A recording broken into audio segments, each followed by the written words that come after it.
Советникот Аки Акиов предложи, а 11 советници гласаа за општината да издвои средства за двете телевизии како еднократна парична помош заради придонесот што го даваат во поглед на транспарентноста на локалната самоуправа и особено возможувањето граѓаните да ги следат активностите на советниците и извршувањето на нивната советничка функција како народни избраници.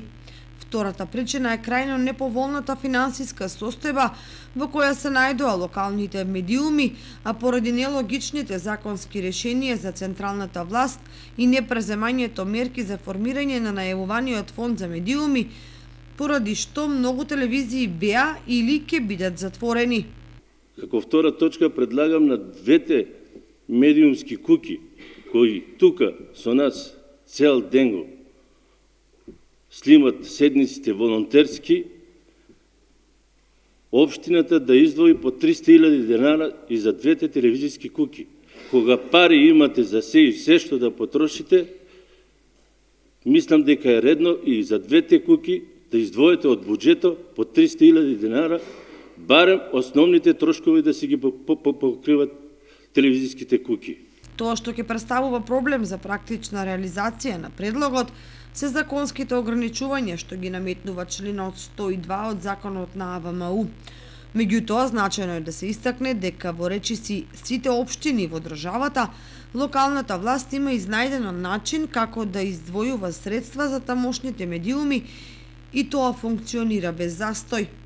Таков е случајот во Штип, во Струмица, Гевгелија, Куманово, Свети Николе, Кавадарци, а за општините од Западна Македонија и да не зборуваме.